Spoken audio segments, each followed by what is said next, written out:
네, 안녕하세요. 투자를 디자인하다 투자이너 제이스케입니다. 네, 오늘도 크래프트 하인즈에 대한 이야기를 해볼까 하는데 제가 이 회사의 주주로서 재무제표를 좀 뜯어봤거든요. 뜯어보니까 크래프트 하인즈의 이상한 현금 흐름이 발견이 돼서 이걸 공유하고자 지금 이 영상을 찍게 되었고요. 저희가 1, 2편에서 크래프트 하인즈의 급락에 대해서 얘기를 해봤는데 그때 세 가지 이유가 있었었죠. 실적 부진, 그리고 SEC 조사, 그리고 세 번째 배당컷. 실적 부진은 늘어나는 건강식에 대한 수요를 따라잡지 못한 부분도 있겠지만 무리한 매출을 증대하기 위한 그런 비용을 투자하면서 그런 순이익이 감소한 그런 효과도 있었었고요. SEC 조사, 일정 부분의 비용이 누락되다 보니까 해당 부분의 리스크가 계속 존재하는 부분이 있고요. 그리고 가장 큰 배당컷이었는데 기존 연간 2.5달러에 한 주당 배당금을 지급하다가 36%를 감액했거든요. 제가 개인적으로 궁금했던 게 프리캐시 플로우, 즉 현금 흐름표를 끊어보면 19년도에도 36%를 감액하면 과연 배당을 지급할 수 있을까라는 물음표가 자꾸 있었었거든요. 아무리 계산을 해보더라도 18년도 영업 현금흐름, 그러니까 영업 현황이 18년도와 동일하다면 19년도에는 이 36%를 감액하더라도 절대 배당금을 맞출 수 없다라고 개인적으로 생각을 하고 있었어요. 근데 현금 흐름표에 특정 부분을 보니까 왜 이 3G 캐피탈과 3G 캐피탈이 왜 36%를 감액을 했는지, 왜 36%라는 그 숫자를 제시했는지 알 수 있을 것 같더라고요. 그럼 다시 돌아가서 저희가 1, 2편에 살펴봤던 현금 흐름표로 다시 말씀을 드리도록 할게요. 네, 1, 2편과 마찬가지로 모닝스타의 재무제표 이 정보를 활용해서 말씀을 드릴 건데 이전 시간에 캐시플로우를 봐야 된다고 했죠. 배당 가능 재원을 보기 위해서. 배당 가능 재원을 보기 위해서는 저희는 현금 흐름표에 영업 현금 흐름, 그 다음에 투자 현금 흐름, 그 다음에 재무활동 현금 흐름이 있는데 이 중에서 영업활동 현금 흐름에서 투자활동의 자본적 지출을 제외하면 프리캐시 플로우라는 그런 값이 나옵니다. 모닝스타에서는 이 해당 현금 흐름표에서 맨 하단에 프리캐시 플로우가 위치해 있는데 18년도 1분기부터 3분기까지 흐름을 볼게요. 프리캐시 플로우 흐름을 보시면 1, 2편에도 말씀드렸다시피 1분기에는 양의 값, 2분기에는 음의 값, 3분기에는 양의 값을 갖죠. 근데 숫자로 보시면 1분기 때 190 밀리언 달러, 그리고 2분기 때 마이너스 399 밀리언 달러, 3분기 때 514 밀리언 달러, 이렇게 프리캐시 플로우가 창출을 하는데 저희가 크래프트 하인즈가 18년도 1분기부터 3분기까지 지급한 배당금을 보면 1분기 때 총 897 밀리언 달러를 지급했고요. 2분기 때 762, 3분기 때 762 밀리언 달러를 지급했으니까 프리캐시 플로우가 이 디비덴드 페이, 그러니까 배당금 지급보다 한참 못 미치는 수준이 되는 것이죠.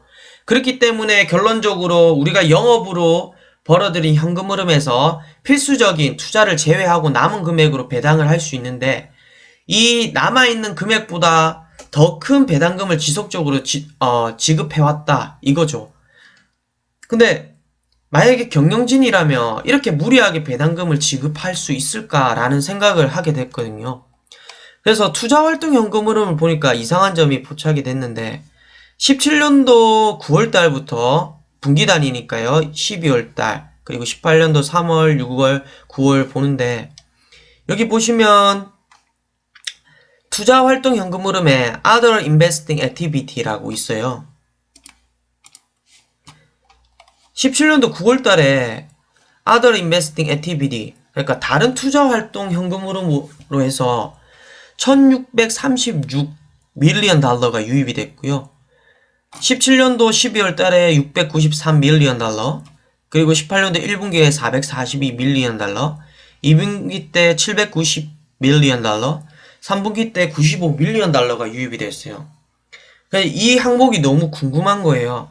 통상적으로 투자 활동 현금 흐름이라고 하면 설비를 위해서 자본적 지출을 하거나 아니면 나의 투자 자산, 그리고 건물들, 이런 것을 팔아서 투자 활동으로 돈을 벌어들이거나, 이런 경우가 있거든요. 근데, other investing activity라 하니까 이걸 자세한 항목을 알 수가 없잖아요.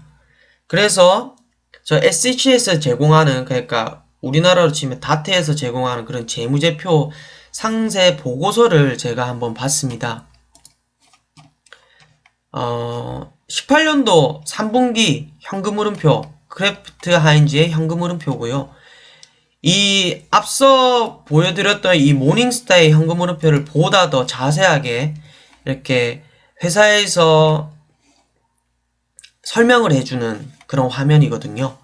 여기 보시면은 3분기 때 18년도 영업 현금 흐름이 899 밀리언 달러예요. 그리고 투자 활동 현금 흐름이 485 밀리언 달러. 그리고 재무 활동 현금 흐름이 마이너스 1658 밀리언 달러죠. 그러면 아까 투자 활동 현금 흐름에서 other investing activity 그 항목이 궁금하다고 했잖아요. 그걸 뜯어봤어요. 여기 cash flow from investing activity에 보면 여기에 못 보던 항목이 있습니다.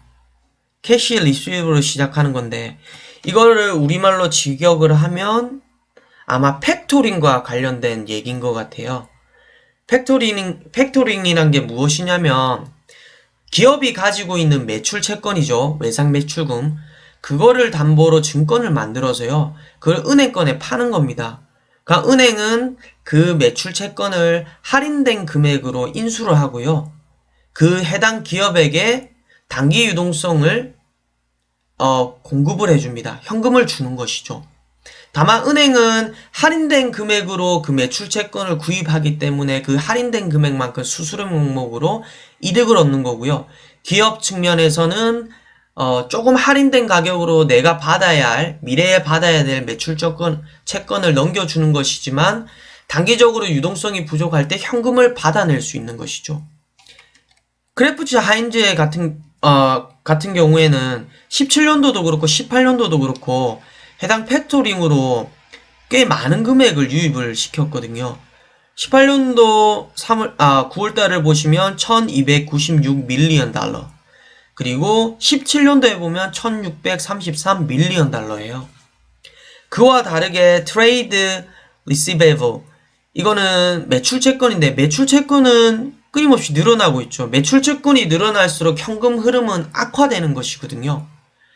여기서 포인트를 잡아야 될 게 이 두 가지 항목은 상계해서 같이 봐야 된다는 거예요. 무슨 말이냐면 내가 받아야 될 매출 채권을 담보로 은행에서 돈을 받아오는 것이거든요. 그렇기 때문에 이 매출 채권으로 줄어든 현금 흐름과 그리고 팩토링으로 인해서 늘어난 현금 흐름은 어떻게 보면 같은 거래라고 볼 수 있는 겁니다. 그러니까 복잡해 보일 수 있는데 제가 정리한 내용으로 다시 말씀을 드리면 이게 해당 캐시플로우를 정리한 그런 엑셀 표거든요. 1분기부터 3분기까지 영업 현금 흐름이 이렇게 있고요.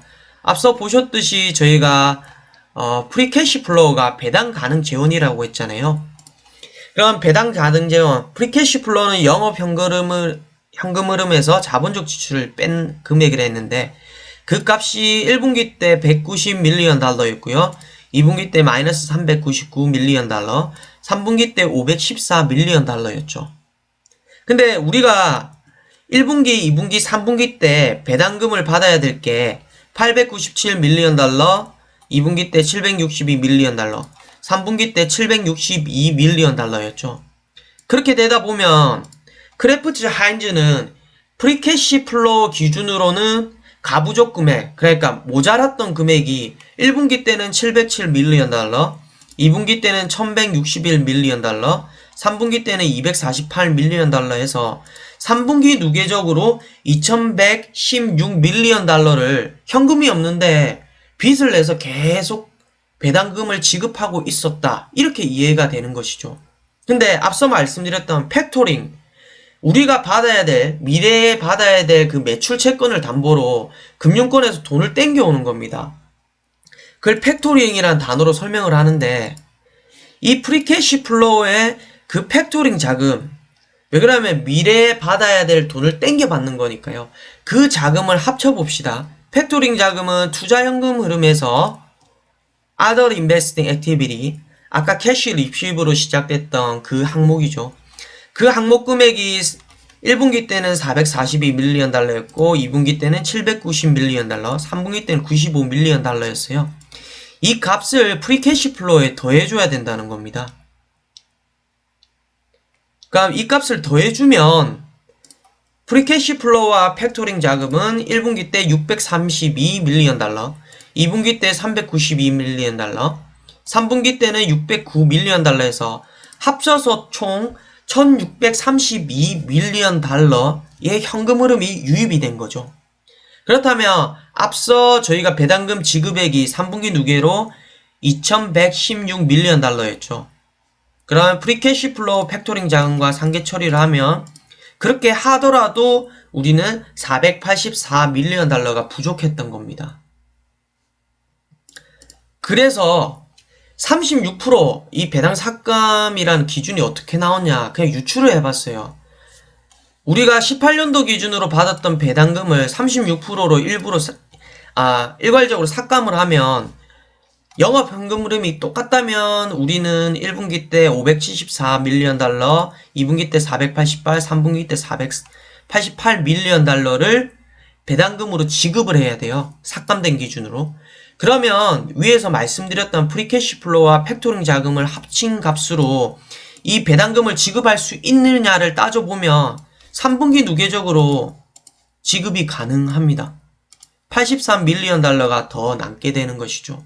그러니까 시리즈 캐피탈은 크래프츠 하인즈는 생각을 한 거죠. 자신들이 프리캐시 플로우 플러스 팩토링 자금을 통해서 이렇게 자금이 유입되는 금액을 합쳐본다면 충분히 36%를 삭감하더라도 19년도에는 무리 없이 배당금을 지급할 수 있다 라고 그렇게 판단을 했기 때문에 36%라는 삭감 기준을 산정한 게 아닌가 개인적으로 추측을 해보고요. 결국에 새로 알게 된 사실은 크래프츠 하인즈는 팩토링이라는 그런 단기 유동성 공급 프로그램을 통해서 단기 현금을 확보하고 있었고요. 36%의 삭감 기준은 FC 플로어, 그러니까 프리캐시 플로어 플러스 팩토링으로 추정이 가능하다라고 이렇게 판단을 할 수 있습니다. 길게 설명을 드렸는데 이것을 요약해서 드릴게요.